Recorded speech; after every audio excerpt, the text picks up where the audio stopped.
संपत्ति जो मान रहे अपना अपना। गृह पुत्र कुटुंब सुख संपत्ति जो मान रहे अपना अपना। ये भी सपना कर गौर जरा क्या ले जाए क्या है लाया। मत मान करो मत शान करो ये जीवन दो दिन की माया। ये चांद उगा है उंजियारी अंधियारी आए दो दिन में। ये चांद उगा है उंजियारी अंधियारी आए दो दिन में। ये नीति अनादि इस जग की वह जाएगा जो है आया। मत मान करो मत सान करो ये जीवन दो दिन की माया। संसार है स्वार्थ का साथी संसार है स्वार्थ का साथी जो मान रहे अपना अपना। ये भी सपना कर गौर जरा क्या ले जाए क्या है लाया। मत मान करो मत शान करो ये जीवन दो दिन की माया। निसार बिना स्वर कष्ट भरे निसार बिना स्वर कष्ट भरे। इस जग में है एक सार भजन अभिलाष तजो अभिमान सभी कर लो जो करने है आया। मत मान करो मत शान करो ये जीवन दो दिन की माया। मत यौवन का अभिमान करो जल बूंद ढले तेरी काया।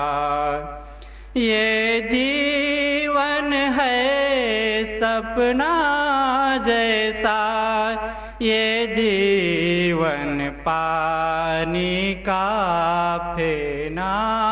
ये जीवन है सपना जैसा ये जीवन पानी का फेना।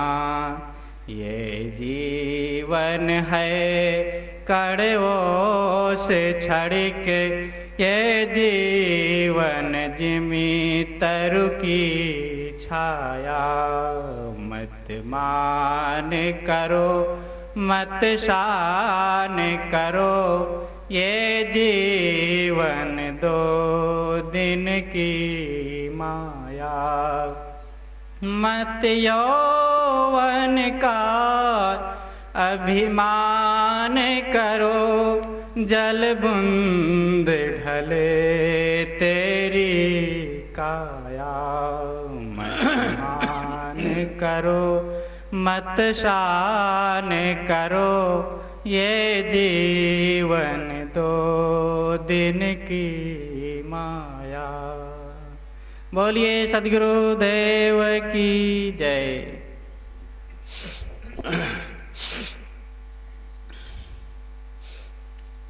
देवियों और देवताओं, दुख को घटाने के लिए और सुख से रहने के लिए पूर्व से ही मनीषियों ने अर्थ, धर्म, काम, मोक्ष ये चार का निर्धारण किया है। अर्थ, धर्म, काम, मोक्ष। भारतीय चिंतन संपूर्ण है। ऐसे भी देश हैं, पश्चिम देश में तो ज़्यादा अर्थ पर जोर है और मोक्ष पर नहीं, स्वर्ग तक उनकी कल्पना है। लेकिन स्वर्ग को यहाँ पर चार पुरुषार्थों में नहीं रखा गया है। स्वर्ग को बीच में रखा गया। अच्छे कर्म करो तो स्वर्ग में जाकर के सुख भोगोगे। लेकिन छीड़े पुड़िए मृतलोके विसंत है। पुण्य छीड़ होगा फिर मृतलोक में आ जाना पड़ेगा। इसलिए स्वर्ग जीवन का लक्ष्य नहीं है, मोक्ष जीवन का लक्ष्य है। अर्थ, धर्म, काम, मोक्ष ये चार पुरुषार्थ हैं। पुरुषार्थ का अर्थ है पुरुष का प्रयोजन। पुरुष, अर्थ, पुरुषार्थ। पुरुष यानी आत्मा। पुर कहते आगे को, उष कहते हैं जलाने को। पुरुष का अर्थ होता है जो आगे आगे ज्ञान प्रकाश करता रहे। पुर, उष, पुर आगे, उष जलाना। आगे आगे ज्ञान प्रकाश करता रहे। ये जीव आगे आगे ज्ञान प्रकाश करता रहता है, इसलिए पुरुष है। और इसका अर्थ, प्रयोजन क्या है? अर्थ, धर्म, काम, मोक्ष। वास्तव में अर्थ और काम का जोड़ा है और धर्म और मोक्ष का जोड़ा है। हमारे जीवन में काम और मोक्ष ये दो हैं और उसके सहायक अर्थ और धर्म है। काम का मोटा मोटी अर्थ लोग यही मान लेते हैं, स्त्री पुरुष के संबंध जनित क्रिया को। वो तो एक छोटा अंश है गर्भाधान के लिए। काम का व्यापक अर्थ है संसार की इच्छा। संसार की इच्छा एक महत्व रखती है। इच्छा विहीन काम नहीं हो सकता है। देखो ये इच्छा हुई है कार्यक्रम के लिए, पहले से शीलवती ने इसको मन में सोचा होगा, फिर प्रस्ताव रखा। इलाहाबाद से कार्यक्रम बनते समय वो कार्यक्रम बना और ये चल रहा है। इसके मूल में इच्छा है। खाने की इच्छा है, पीने की इच्छा है, मकान की इच्छा है, कपड़े की इच्छा है। जीवन में इच्छाएं बहुत होती हैं। उन इच्छाओं को लोग समझ नहीं पाते, उसमें उलझ जाते हैं। समझदारी यह है कि कौन सी इच्छा ठीक है, कौन सी इच्छा गलत है, ये समझे। इच्छा को काम कहते हैं। काम, काम धंधे को भी कहते हैं।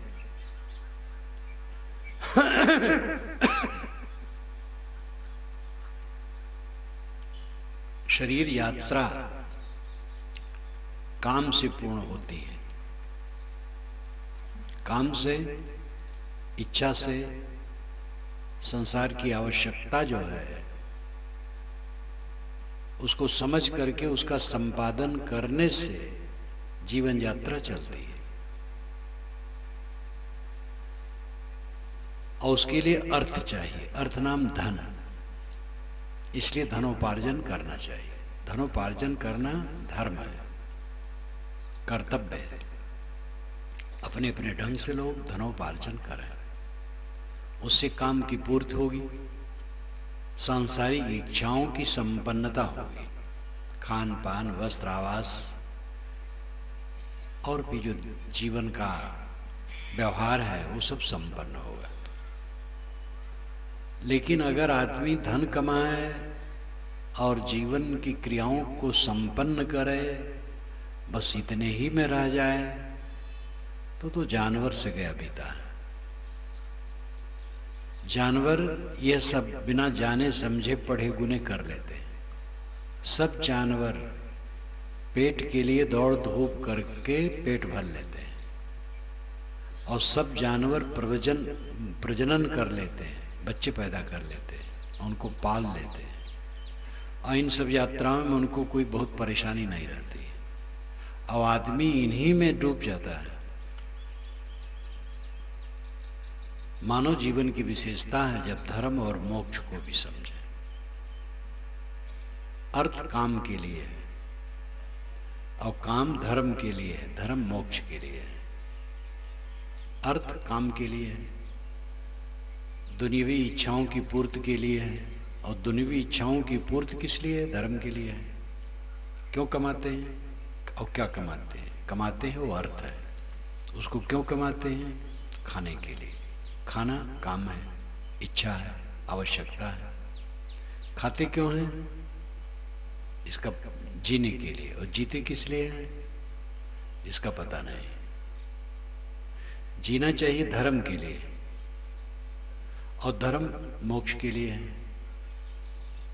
इसलिए अर्थ काम धर्म मोक्ष, यह क्रमशः प्रगति है। लोग अर्थ और काम में ही रह जाते हैं। धन कमाते हैं अपनी अपनी क्षमता के अनुसार, और कामनाओं की पूर्ति करते हैं। वैसे कामनाओं की पूर्ति होती नहीं है। जो विवेक पूर्वक कामनाएं हैं उनकी पूर्ति स्वयं होती है। खाने की इच्छा है, उसकी पूर्ति स्वाभाविक हो जाएगी। ठंडी लगी है, उसके निवारण के लिए स्वाभाविक प्रबंध हो जाएगा, हाथ पैर हिलाना मात्र है। और इसी प्रकार जीवन की समस्त आवश्यकताओं की पूर्ति स्वाभाविक होती रहती है।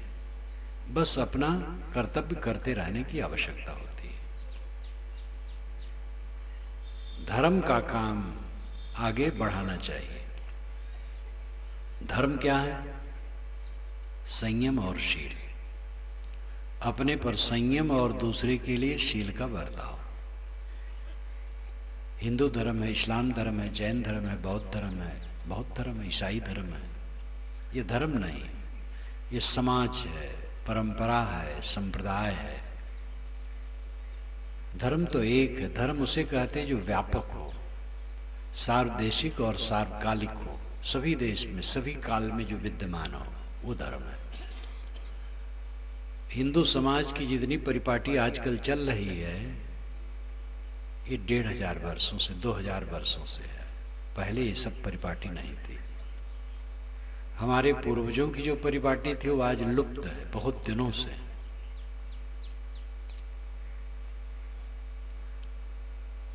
इस्लाम 1428 वर्षों से है, और ईसाईयत 2000 वर्षों से है, बुद्धत्व 2500 वर्षों से है, जैनत्व भी ऐसे है, थोड़ा और पुराना है। तो ये सब धर्म नहीं है, ये तो समाज है, संप्रदाय है। धर्म एक है जो सर्वव्यापक है, वो है संयम और शील। राम राम हिंदू कहते हैं, मुसलमान अल्लाह अल्लाह कहते हैं। हिंदुओं में भी जो कृष्ण वाले हैं और राधा कृष्ण ज्यादा कहते हैं, शैव राधा कृष्ण और राम दोनों नहीं कहते हैं, शिव शिव कहते हैं। तो ये सब संप्रदाय की बात है। लेकिन धर्म क्या है? जो सब में हो, संयम और शील। अपने पर पूरा संयम, और जो अपने पर संयम रखेगा वो दूसरे के लिए शील स्वाभाविक रखेगा। शील और संयम और शील का चोली दामन का ही संबंध नहीं है, गुणगुड़ी का संबंध है। जल और शीतत्व का संबंध है। जल है तो शीतत्व अपने आप है, आग है तो उष्णता अपने आप है। इसी प्रकार संयम है तो शील अपने आप है। निशीलता क्यों होती? अपने पर असंयम होता है, तब निशीलता होती है। हम दूसरे के लिए कट व्यवहार क्यों करते हैं? हमारे जीवन में कहीं आसक्ति है, और आसक्ति के कारण हम दूसरे के साथ कट व्यवहार करते हैं। अनासक्त होते हैं तो कट व्यवहार नहीं करते हैं। जब हम समझते हैं अमुक से हमारी हानि है तो उसके हम ईर्ष्या करते हैं, द्वेष करते हैं, कट बोलते हैं, किसी प्रकार उसको डाउन करने की चेष्टा करते हैं। वो डाउन हो जाए तो मैं ऊपर उठ जाऊं, ये महाभ्रम है। दूसरों को नीचा करके हम ऊंचे नहीं हो सकते। अकबर बीरबल की कहानी में बहुत सी कहानियां जोड़ दी जाती हैं और उसमें तथ्य तो कुछ था ही। अकबर बड़ा मिलनसार, बड़ा समताल, बड़ा सज्जन, पढ़ा वढ़ा नहीं था, साधारण था, लेकिन वैसा जैसा सम्राट, अद्भुत, बड़ा मिलनसार, बड़ा सामंजस्य रखने वाला। उसके दरबार में पंडित, मौलवी, पादरी और मतों के सभी लोग आते थे और बात होती थी। बीरबल उनके प्यारे मंत्री थे और विनोदी भी थे। तो नवरत्न उनके थे मंत्री, खास 9, उसमें बीरबल बहुत प्रिय थे। तो इससे थोड़ी मोड़ी ईर्ष्या भी चलती रहती थी कि बीरबल को ये ज़्यादा मानते हैं, लेकिन बीरबल की ऐसी योग्यता थी। तो अकबर ने एक लकीर खींची और कहा इसको बिना काटे कोई छोटी कर दे। तो अब सब मंत्री परेशान भई, बिना काटे छोटी कैसे करें। और बीरबल तो प्रगल्भ बुद्धि के थे, वह देख लिए कि कोई नहीं उठ रहा है। तो बीरबल ने उठ करके उस लकीर के पास में एक लंबी लकीर खींच दी कि हुजूर आपकी छोटी हो गई। सब हंसने लगे, ये बुद्धि की बात। तो हम दूसरे की लकीर काटे ना, अपनी लकीर बड़ी कर दें, दूसरे की छोटी हो जाएगी। ये भी एक नीत की बात है, साधना की बात नहीं। बड़ी छोटी कुछ नहीं, हम जहां हैं तहां हैं, अपना काम करें, हमसे सब बड़े हैं। आसपास के लोगों की योग्यता देख करके खुश होना चाहिए। वो छोटे क्यों हो जाओ, बड़े रहे। साधना की ये बात है। तो अपने पर संयम होगा तो निशीलता होगी ही नहीं। जितना हमारा संयम घटता है उतना हम निशील होते हैं। संयम का मतलब है नियंत्रण, अपने पर रोकथाम, अपने को संभाल के रखना, त्याग से रहना, संयम, त्याग। और जिसके जीवन में ऐसा है वो दूसरे के साथ स्वाभाविक शीलवान, करुणाशील, विनम्र, सद्भाव वाला। सबकी सेवा तो कोई नहीं कर सकता है, लेकिन अच्छा भाव रखना ये चित्त की पवित्रता का लक्षण है। कुछ लोग ऐसे होते हैं जिनका सबके प्रति अच्छा भाव रहता है, अपने विरोधी के प्रति भी अच्छा भाव रहता है।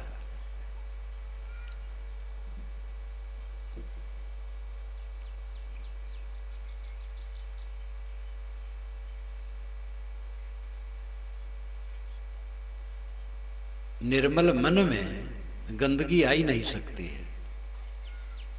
संयम और शील ये धर्म है और इसका फल मोक्ष है। जो अपने पर पूरा संयमित हो गया वो दूसरे के लिए शीलवान हो गया, और अपने पर संयम और दूसरे के लिए शील है। अपने पर संयम है तो इसका मतलब आत्मस्थित है, दूसरे के लिए शील है इसका मतलब करुणा है मन में, हिंसा नहीं है। सत्य और अहिंसा ये दोनों जीवन में आ गए, बस मोक्ष। सत्य स्वरूप स्थित है और शील अहिंसा है। दया रूप थिर पद रहे सो पारक पहचान, ये बीजक के पाठफल में कहा गया है। दया रूप थिर पद रहे, अपने पद में स्थिर रहे और दया रूप रहे, दूसरे के लिए समताशील का बर्ताव करे, बस मोक्ष है। मोक्ष में हिंसा और आसक्ति यही दो रोड़े हैं, विषयासक्ति और हिंसा, ये दोनों जुड़वा हैं। जितना आदमी विषयासक्त होगा उतना हिंसक होगा, जितना सांसारिक कामनाओं वाला होगा उतना क्रूर होगा। मात्रा जितनी कामना की बढ़ेगी क्रूरता उतनी बढ़ेगी, और कामना की मात्रा जितनी घटेगी क्रूरता घटेगी। जब कामनाएं पूरी शून्य हो जाएंगी तो क्रूरता शून्य हो जाएगी, बस शील आ जाएगा। कारण कार्य की व्यवस्था जैसे जड़ प्रकृति में है वैसे मन में भी है। इसलिए असली ईश्वर यही है, कारण कार्य की व्यवस्था। लोग काल्पनिक ईश्वर मान लेते हैं और वो उसमें सुविधा समझते हैं। एक ईश्वर है जिसको लड्डू चढ़ा दो और उसका कीर्तन कर दो तो पाप काट जाएगा,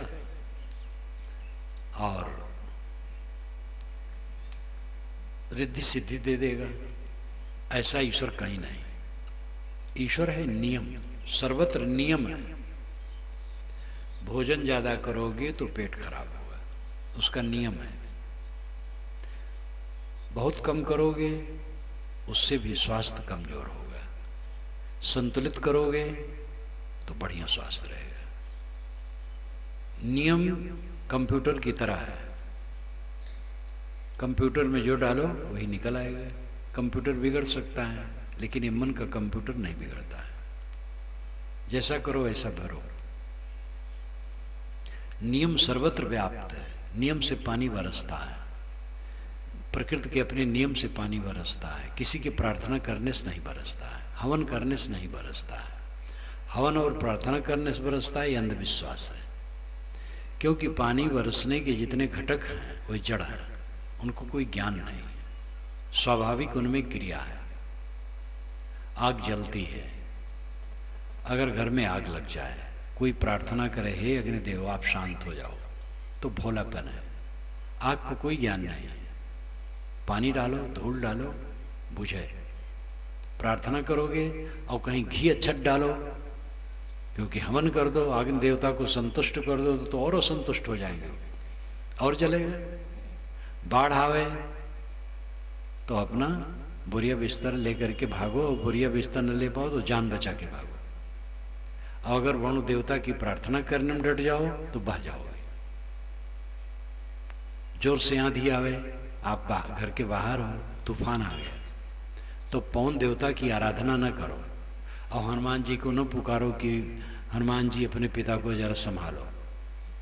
कोई नहीं आएगा, उसे मुड़ जाओगे, पता नहीं कहाँ जाओगे, भाग करके घर आओ। ये जड़ पदार्थों ज्ञान कहाँ है? प्रकृति के अपने सर्वत्र नियम है। नियमों से सारा संसार चलता है। इन नियमों को पहचानो जिससे भ्रांति कटे। कुछ नियमों को पहचान लेने से मन की भ्रांति कट जाती है, और कुछ नियमों को पहचान करके आचरण करने से जीवन में शांति आती है। भूत प्रेत जादू टोना जंतर मंतर सब झूठ। मंत्र से कुछ नहीं बनता। छू करके जो फूकते हैं उससे कोई लाभ नहीं। सांप अगर काटे तो जल्दी से जल्दी बड़े हॉस्पिटल में ले जाओ, वहां बांध दो, ऊपर रक्त बाहर न करने पाए, और जल्दी से बड़े हॉस्पिटल में ले जाओ। आजकल इंजेक्शन होते हैं उसके निरोध के लिए। झड़वाओ फूकवाओगे, अगर जहरीला सांप ने काटा है तो आदमी मर ही जाएगा। 2 घटना मेरे सामने हुई है। 2 नौजवान मर गए मेरे सामने। एक तो जब मैं घर में था तभी एक मेरा मित्र था जिसको मैं कहा था कि पान की दुकान करने लगा था। वही मित्र था, वो खेत में था रात में, और उसको काट लिया सांप ने, जहरीला सांप। और वो अभागा बताया नहीं, उसको सहज रखा। घर पर आया बस डरा डरा बताया नहीं, और कुछ समय में बस बोलना बंद हो गया। पता चला मैं भी गया, रात का समय था, तो मेरा पैर बारंबार छूने लगा, लेकिन बोल नहीं पाता था, छटपटाता था, और सुबह होते होते मर गया। सब झाड़ फूक करते रह गए। और इसके पश्चात 81 में एक नौजवान, सुंदर नौजवान लेक्चरर, उसको सांप काटा। और मैंने कई बार कहा कि वहां सब पढ़े लिखे हैं, प्रिंसिपल पढ़ा लिखा है, कि ले जाओ हॉस्पिटल। वो झड़वाते रहे। या अनपढ़ और पढ़ दोनों वैसे ही। अंत में मर गया। बिच्छू छेद लेने से झाड़ते हैं लोग, झाड़ते हैं, दवाई भी करते हैं, सारते भी रहते हैं, तो थोड़ा सा फायदा हो जाता है। झाड़ने से कुछ नहीं होता, एक मनोवैज्ञानिक प्रभाव पड़ता है। कुछ लोग झाड़ने वाले कहते देखो कुछ उतरा ना, तो भावुक आदमी होते हाँ हाँ उतरा, उतरा उतरता कुछ नहीं है। दवाई करो, हाँ जहरीला कम है बिच्छू तो उतरना ही है, उसको झाड़ने से नहीं होता है कुछ, मंत्र से कुछ नहीं बनता है, मंत्र तंत्र सब झूठे मत भरमो सबको, टोनही टोना कुछ न मानो, सब झूठे टोनही टोना, भूत प्रेत प्रेतिन सब ये झूठे हैं। हाथ की रेखा किसी को न दिखाओ, हाथ से काम करो। आकाश में कोई ऐसी शक्ति नहीं तैरती है जो आपके ऊपर कूद पड़े और आपका नुकसान कर दे। ये सब बातें समझो और भ्रांति से रहित रहो। आप रात में दिन में तरिया पारा जाते हो तो वहां प्रेत नहीं रहता, तो रात में कहां से आ जाएगा? जो दिन में रहेगा वो रात में रहेगा, रात में रहता है वो दिन में रहता है। पेड़ पर ज्यादा प्रेत रहते हैं, और बड़ा पेड़ हो पीपल का हो तो और प्रेत रहेंगे उसमें। ये भावना बनी है तो रात में पीपल के पेड़ के नीचे गए, बस भूत खड़ा हो गया मन का, और भूत उत कहीं नहीं कुछ है। भ्रांत से रहित रहो। कुछ बातें तो समझ करके भ्रम कट जाता है, और कुछ बातें आचरण करने की आवश्यकता होती है, केवल समझने से नहीं होता है। समझ के साथ आचरण करना है। तंबाकू खाते हैं, तंबाकू खाना गलत है, ये समझ गए, इससे थोड़ी छूटेगा। जब छोड़ोगे तब छूटेगा, कठिनाई सहोगे तब छूटेगा। छोड़ोगे तो मन टाई टाई करेगा उसके लिए, लेकिन मन को संभालो, उधर जाने ना दो, खाओ ना, मन को टाई टाई करने दो, खाओ ना, देखोगे 10-5 दिन में ठीक हो जाएगा। तो परिश्रम करना पड़ेगा तब तंबाकू छूटेगा। क्रोध काम लोभ मोह जो विकार हैं परिश्रम करने से छूटते हैं, मेहनत करना पड़ता है। भगवान कह देने से सस्ता रहता है, भगवान हमारा काम कर दो। आपका तो चले तो कहो हे भगवान खेत जोत दो, बीज डाल दो, निदाई बियासी कर दो, पानी उसमें डाल दो, और धान पक गया है काट करके मीच करके वसा करके हमारे घर में लाके धर दो, और धान कूट दो, भात पका दो, मेरे मुंह में डाल दो, घुट ही तुम भी कर दो, घुट भी तुम ही कर दो। सब कुछ करवाने के लिए आप तैयार हो जाते हैं, लेकिन चलने वाला नहीं, तो इसलिए आप खुद करते हैं। हाँ मुक्ति भगवान दे दे। मुक्ति भगवान क्या देगा? बंधन आप बनाए हो, मुक्ति भगवान देगा? आप बंधन बनाए हो, आपको मुक्ति लेना पड़ेगा। मोह किए इसलिए बंध गए हैं, मोह छोड़ दो बस मुक्त हो गए। ये सीधी सादी बात है। इसको चाहे शास्त्र को हो, चाहे गुरुवचन को हो, चाहे जो को हो, सीधी सादी बात है। अपने मन को समझो, मन को संभालो। तो अर्थ धर्म काम मोक्ष ये 4 पुरुषार्थ माने गए भारतीय परंपरा में। अब बहुत वैज्ञानिक है। अर्थ की जरूरत है, धन की जरूरत है, लेकिन धन पर यह विश्लेषण करना चाहिए कि धन सबके समान नहीं होता है। कोई अपना दिमाग खराब करे कि हमारे पड़ोसी के पास जैसे 3 तल्ले का मकान है वैसे मेरा हो जाए, तो बेकार दिमाग खराब करना है। उसके पास पैसा है, 3 तल्ले का मकान बना लिया, हमारे पास पैसा नहीं, 1 तल्ला भी नहीं बना सकते, खपड़े के मकान में है, फूस में है, तो क्या है? नींद आनी चाहिए। खपड़ मकान हो, फूस का मकान हो, पक्का मकान हो, कई तल्ले का हो, नींद जहां आ जाए वही मकान। और नींद आएगी निश्चिंतता से और श्रम से। मेहनत करोगे, शरीर थकेगा और मन निश्चिंत रहेगा तो नींद आ जाएगी। और अगर मेहनत नहीं करोगे और मन निश्चिंत नहीं है तो कंजन भवन में रहो, नींद नहीं आएगी। इसलिए जो सच्चा सुख है वो सस्ता है। दूसरे की तुलना ना करो, आपके पास जो है वो बहुत है। मेहनत करो, मेहनत में जो मिले उसमें संतुष्ट रहो। संतोष से संतोष होता है, वस्तु से संतोष नहीं होता है। चाहे जितनी वस्तु मिल जाए, तृष्णा आगे कदम बढ़ाती है और उसकी पूर्ति कहीं नहीं होती है। निर्धनिक कुछ धन चाहे, धनिक चाहे विशेष, विशेषों विशेष चाहे होवन चाहे नरेश, नरेश चाहे इंद्रपद, इंद्र चाहे रणजीत, असुर चाहे सुरपति बनन, यह तृष्णा की रीत। ये तो तृष्णा की रीत है, आगे आगे कदम मन बढ़ाता रहता है।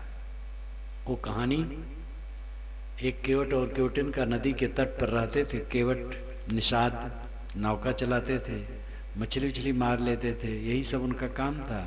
झोपड़ी थी, झोपड़ी में रहते थे।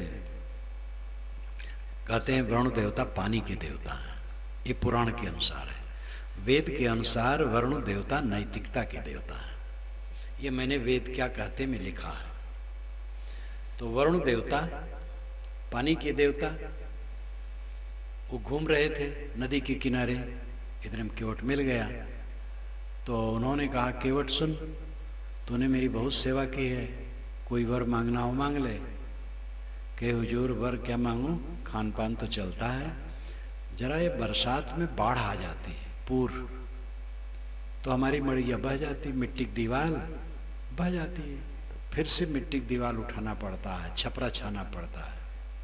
तो महाराज ये पक्का हो जाए तो इतने हमें संतोष है। तो उन्होंने आशीर्वाद दिया, पक्का पुख्ता मकान हो गया।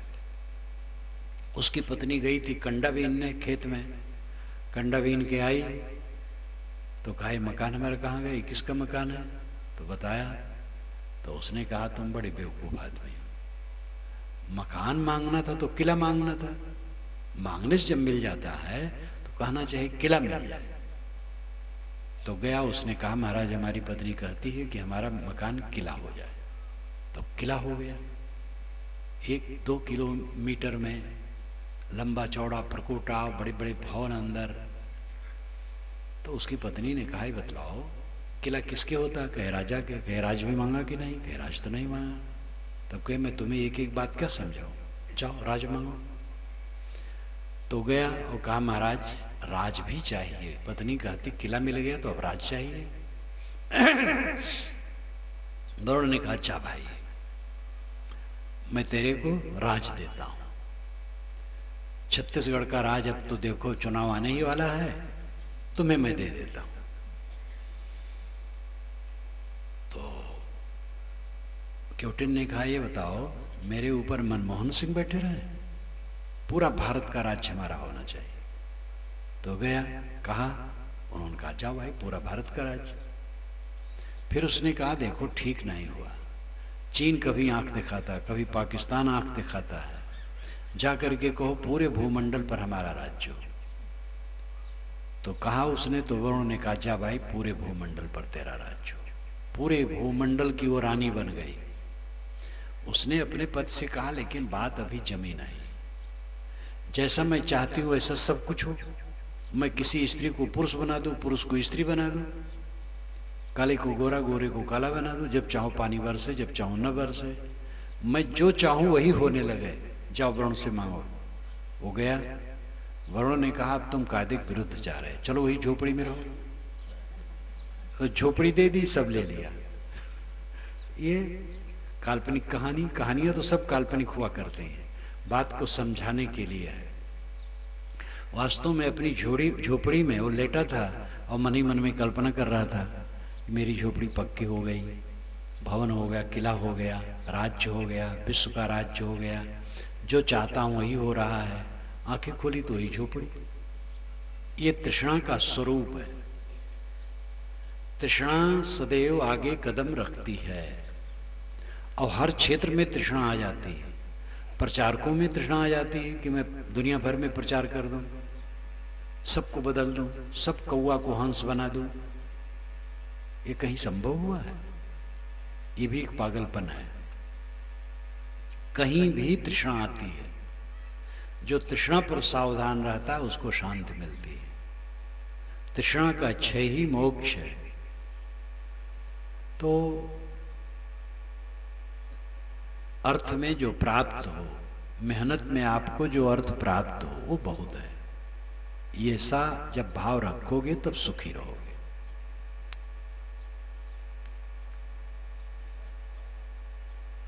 कामनाएं लंबी लंबी ना हो, संयमित हो, अनावश्यक इच्छा ना करो, असंभव इच्छा ना करो, समय विरुद्ध इच्छा ना करो, विवेक से जियो। अनावश्यक इच्छा, 2 कमरे का मकान बन जाए तो काम चल जाए, 10 कमरे की कल्पना करते हो तो इससे तकलीफ होगी। शरीर 70 वर्ष का है, कल्पना करते हो 20 वर्ष का हो जाए, यह संभव कल्पना है। या आकाश में सोने का मकान बन जाए, यह संभव कल्पना है।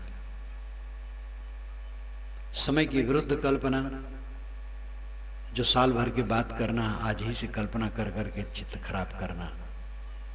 ट्रेन पर बैठना है 10 दिन के बाद, अब मन में धुने हैं कि ट्रेन पर बैठ पाएंगे कि नहीं, ऐसा ना हो भीड़ हो और बैठ न पाए, रात दिन उसी में चिंतित हैं।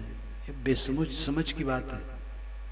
ट्रेन पर प्राय लोग बैठ लेते हैं, कभी कभार ऐसा हो सकता छूट जाए, नहीं छूटता नहीं, नाहक में लोग कल्पना करते हैं।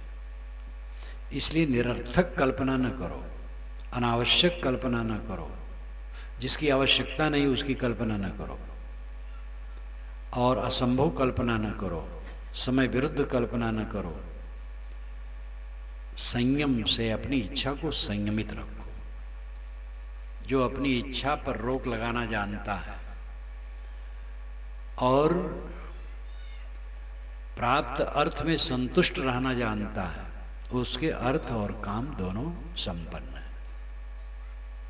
धर्म सांप्रदायिकता नहीं है। हमारा संप्रदाय बड़ा, इसको लेकर के बड़ा कला है। दूसरे को नास्तिक कहने को तो रस्म ही है। हर संप्रदाय वाला मानता है हमारे ही मत से स्वर्ग और मोक्ष मिलेगा, दूसरे से नहीं मिलेगा। ये पागलपन है। स्वर्ग मोक्ष अपने परिश्रम का परिणाम है। स्वर्ग है वर्तमान में प्रसन्न रहना, मोक्ष है मोह मिट जाना। ये दोनों अपने परिश्रम से होगा। साधु गुरु इसमें सहायक है, सज्जन सहायक है। सज्जनों की संगत करो, साधु गुरु की शरण में जाओ, संगत करो, उनके विचार सुनो, ग्रंथ पढ़ो, मनन करो, ये सब सहायक है, लेकिन करना खुद पड़ेगा। मोक्ष देने के लिए भी बहुत गुरु उतावले घूमते हैं, उनकी शरण में चले जाओ, आपको कुछ नहीं करना है। ये सब धोखेबाजी है। कोई विवेकवान ऐसा नहीं कहेगा। विवेकवान यही कहेगा कि भाई मुझे परिश्रम करके अपना कल्याण करना होता है, आपको भी अपना परिश्रम करना पड़ेगा, रास्ता हम बताएंगे। इसलिए धर्म के विषय में समझदारी की जरूरत है। धर्म के नाम पर बड़ा बड़ा विवाद है, कलह है, राग द्वेष है, आस्तिक नास्तिक का प्रपंच है। धर्म के नाम पर बहुत खून खराबा हुआ है, और धर्म नहीं रहा है, अधर्म रहा।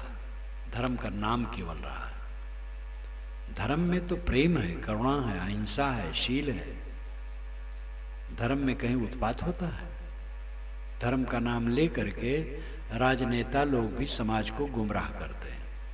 मंदिर मस्जिद उठा लेंगे, मालूम होता है बहुत बड़े धर्मात्मा है। राम रहीम उठा लेंगे, हिंदू मुसलमान उठा लेंगे, बैकवर्ड फॉरवर्ड उठा लेंगे, सवर्ण अवर्ण उठा लेंगे। ऐसी बात उठाने वाले समाज को गुमराह करने वाले। नेताओं को चाहिए समता से सबकी सेवा करते हुए शासन में पहुंचने के लिए प्रयास करें। नेता का काम है शासन में पहुंचना और पद पाना। अच्छा है, कोई बुरा नहीं है। मंत्री बन जाए अच्छा है, वो सेवा करके मंत्री हो, समाज को गुमराह करके भटका करके नहीं।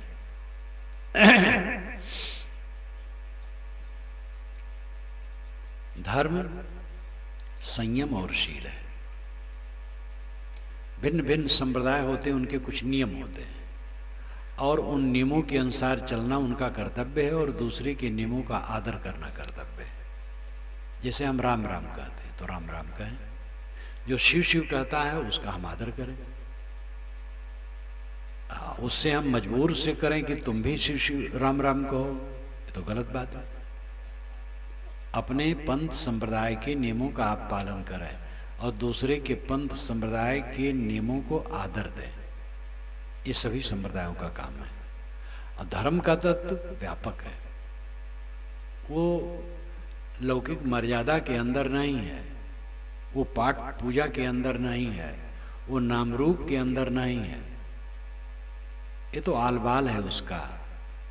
जैसे कुम्हड़ा हम बोते हैं तो घर के पिछवाड़े कुम्हड़ा का बीज डाल दिए, तो तो चारों तरफ से मिट्टी घेर करके थाला बनाते हैं, उसको आलवाल कहते हैं, पानी रोकने के लिए। इसी प्रकार ये संप्रदाय थाला है, आलवाल है, मुख्य धर्म नहीं है।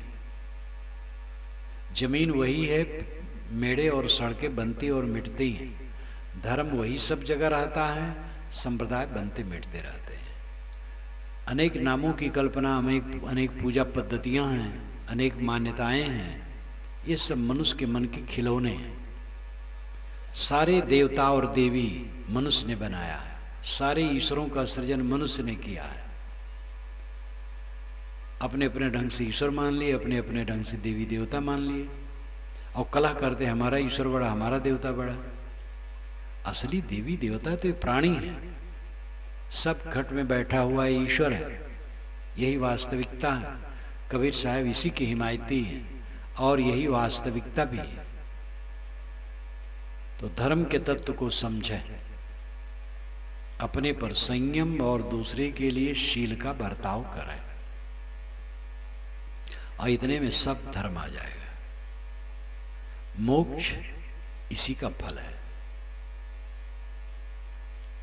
जो कुछ हम व्यवहार करते वो क्षणिक है, जो कुछ देखते सुनते हैं सोचते हैं वो क्षणिक है।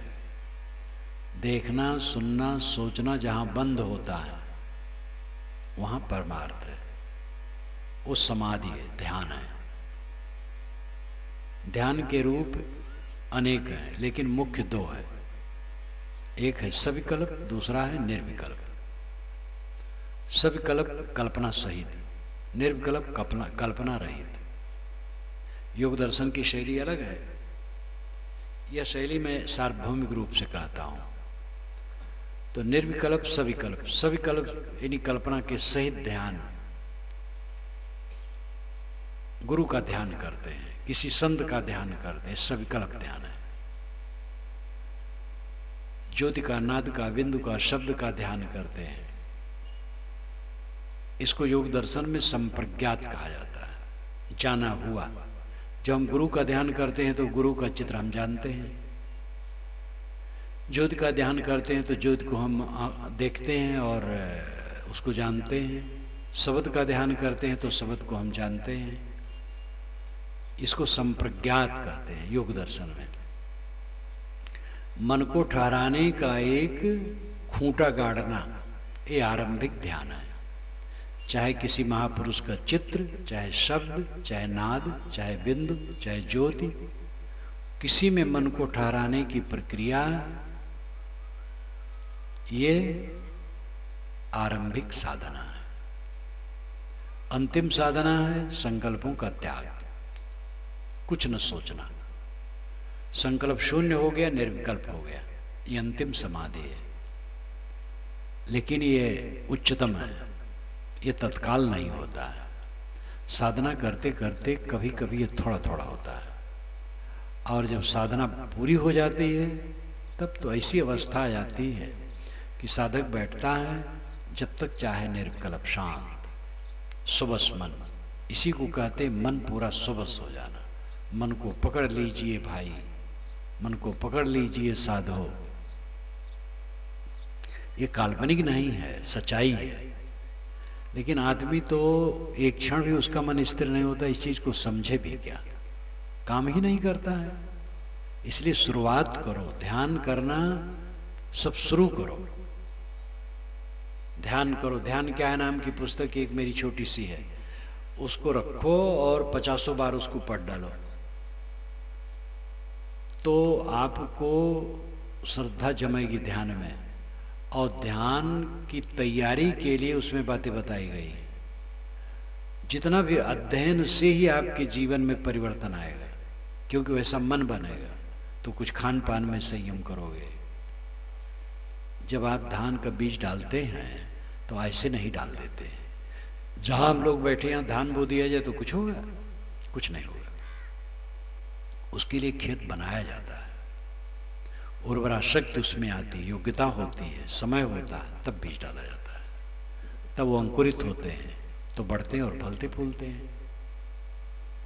इसी प्रकार खान पान व्यवहार बर्ताव जब सब संतुलित होता है तब ध्यान लगता है। रजोगुणी भोजन करते हैं, ध्यान क्या लगेगा? गरम मसाले, मिर्च, अधिक नमक, अधिक खटाई मिठाई, अधिक उत्तेजक पदार्थ, खूब जम जम करके खाना गले तक, ऐसा आदमी कहीं ध्यान कर पाएगा? सादा खाओ, सुपाच्य खाओ, पानी में पका भोजन करो। रोटी पानी में पकता है, आटा में पानी डाल करके गूंथ करके सेक लिया जाता है। भात पानी में पकता है, दाल पानी में पकती है, सब्जी में पानी स्वयं होता है, जिसमें नहीं होता तो पानी डाल के पका लिया जाता है। तो भोज्य पदार्थ पानी में पका हो वो पाचक होता है और स्वास्थ्यकर होता है और सात्विक भावना उत्पन्न करता है। सात्विक भोजन करो, जल्दी पचने वाला भोजन सात्विक भोजन होता है। और कम खाओ, कुछ कम खाओ सब समय, लड़ाई झगड़ा ना करो। जो विवादी होगा वो ध्यान नहीं कर पाएगा। कलह प्रिय जो होगा, लगाव बझाव करने वाला, झगड़ा करने वाला, बिला हेतु ही झगड़ा को उत्पन्न कर देने वाला, ऐसी मनोवृत्ति वाला ध्यान नहीं कर सकता है। हेतु पड़ने पर भी झगड़ा न करना। कोई हमें गाली दिया तो भी हम झगड़ा नहीं करते, तब ध्यान लगेगा। वो तो वैसा ही हुआ, तो मत हो बयान, वो निर्गुणिया तय गुणवंता मत एक में शान। साहब कहते वो तो वैसा हुआ, तो क्यों ज्ञानी बन रहा है? वो निर्गुणी है तो गुणवान है, तो दोनों को एक में क्यों मिला देता है? जो बचा बचा करके चलेगा, अपने मन को उलझाएगा नहीं, वो ध्यान कर पाएगा। राग द्वेष में उलझाएगा तो ध्यान नहीं कर पाएगा। सहन करने वाला, क्षमा करने वाला, गम खाने वाला, विवाद से रहित रहने वाला, दुनिया की इच्छा जीतने वाला।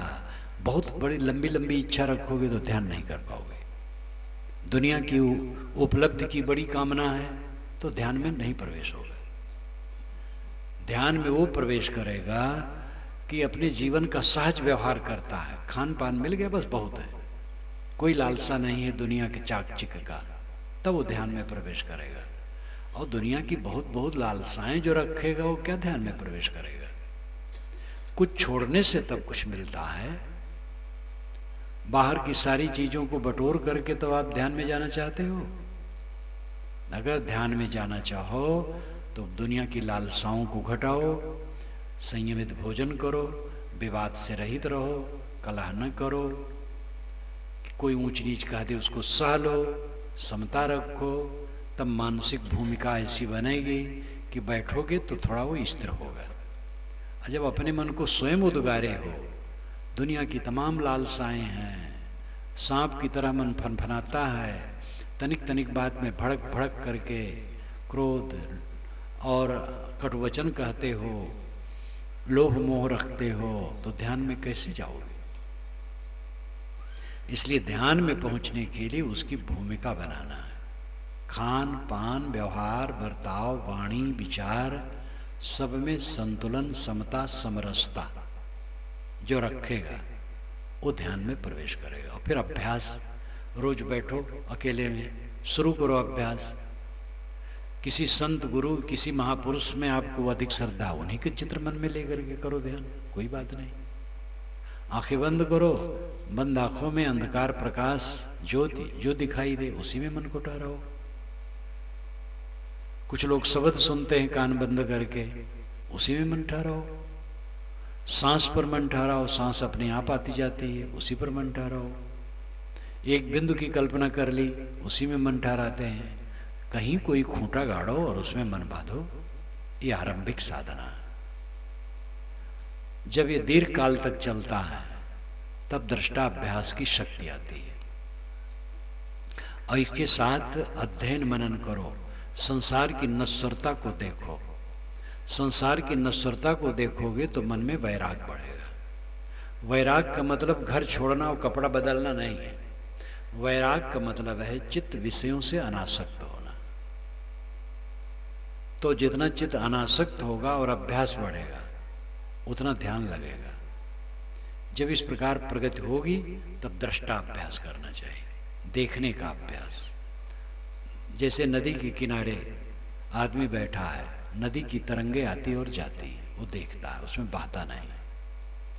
इसी प्रकार मन में संकल्प आते हैं जाते हैं, उसमें बहता नहीं, देखता है सावधानी से।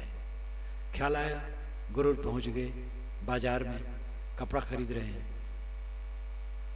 इतने में सावधानी हो गई, गुरु तो नहीं गए हैं, कपड़े की दुकान पर नहीं है, व्यर्थ क्यों सोचते हैं। जहां सावधानी हुई वो ख्याल खत्म हो जाएगा।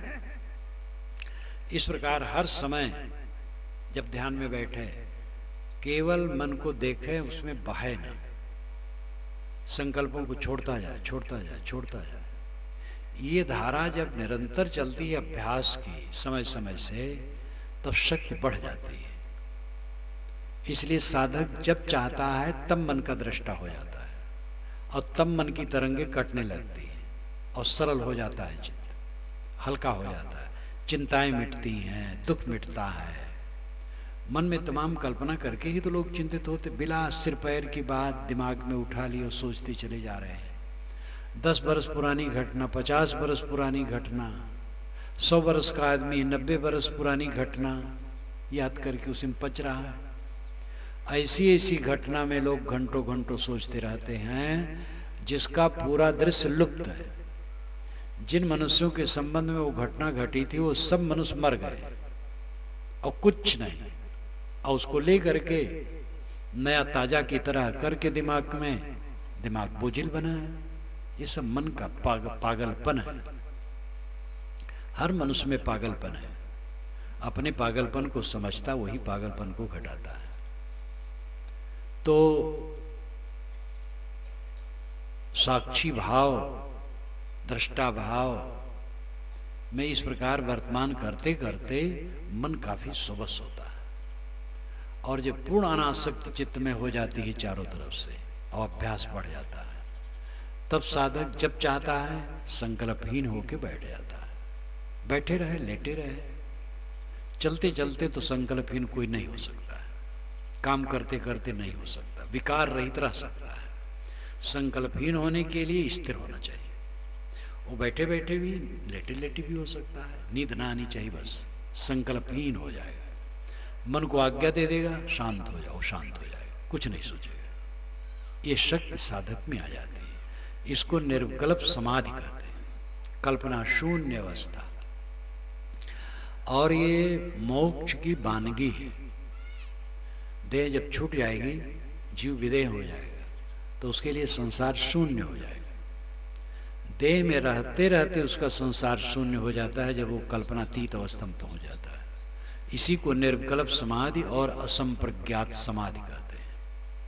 योग दर्शन में असंप्रज्ञात कहते हैं, वेदांत में, सांख्य में, पारक दर्शन में इसको निर्विकल्प कहते हैं।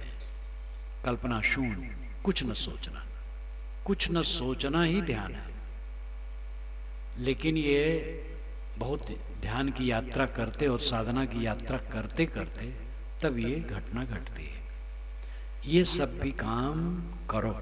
सभा में समय समय से इसलिए कह देता हूं, करना तो सबको चाहिए, लेकिन बड़ी सभा में कुछ तो पात्र रहते हैं जो पकड़ लेते हैं और शुरू करते हैं।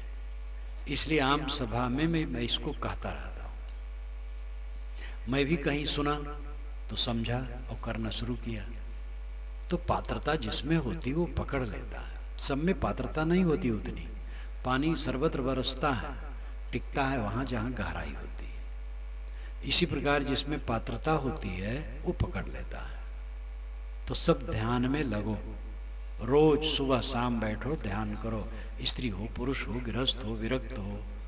अपना काम करने से अपना कल्याण होगा, दूसरे से थोड़े होगा। हम भोजन करें तो क्या भाई का पेट भर जाएगा, या भाई भोजन करे हमारा पेट नहीं भरेगा।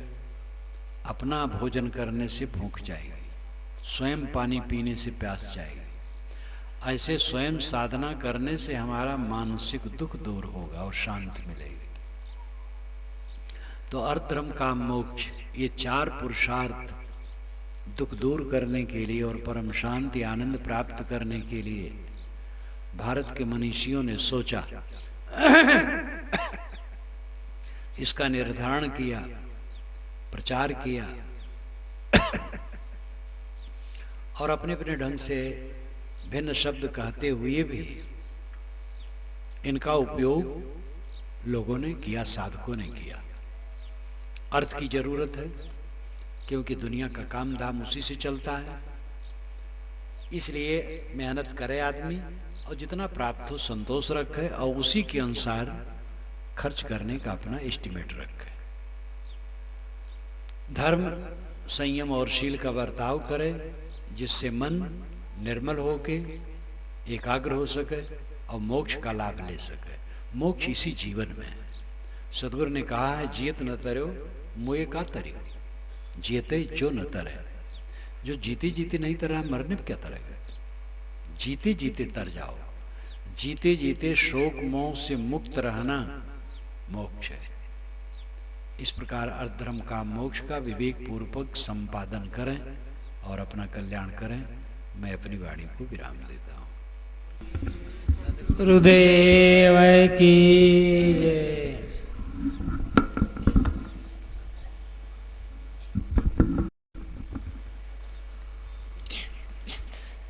त्रिदिवसीय सत्संग कार्यक्रम का